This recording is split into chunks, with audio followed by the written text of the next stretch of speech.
One night, it's about 3, 4 o'clock in the morning. I'm working an off-duty, like overtime-based detail, and I'm working at a gas station. And this young man, he comes in, and for lack of a better term, I'm not being judgmental when I say this, but he kind of fit the stereotypical description. And as he walked out the store, I was simply just going to make sure that the parking lot was clear. As he walked out the store, I walked out behind him. He jumps in his car, he puts it in reverse, he backs the car up, he puts it back in drive, he pulls back into the parking space, he gets out the car and he said, "Can I ask you a question?"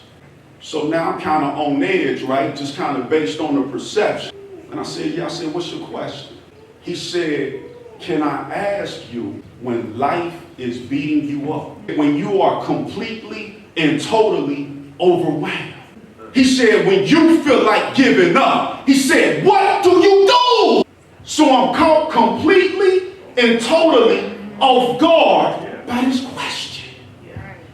So my initial response, well, I work out, I like to hang out, spend time with my family, and the Lord stopped.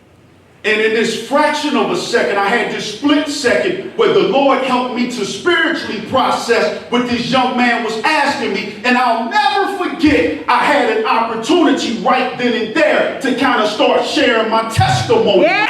And I began to tell this guy, man, when I feel like giving up and quitting, and I told him, don't let this uniform fool you. Life still attacked me the way it attacked you. So many areas of my life are a mess too. I said, bro, but when I don't know what to do, I said, I don't know what your faith is or what your religious affiliation is. I said, but you're asking me what I do. And I said, and what I do when life is overwhelming me, when I feel like giving up, I said, I go to him. Amen.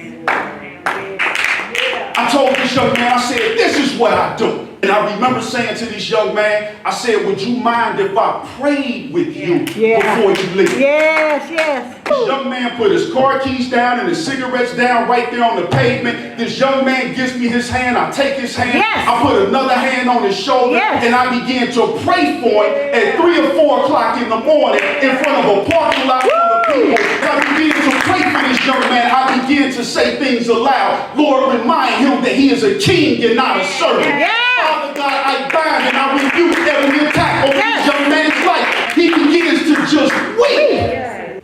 I shake his hand, I give him a hug, he jumps in his car and he leaves. And at that moment, I ran into the store. It's 3, 4 o'clock in the morning. I pick up the phone, I call my wife, and I said to her, if I had to go through everything that I've been through in my life all over again, I would do it just to have a moment like this. Yeah.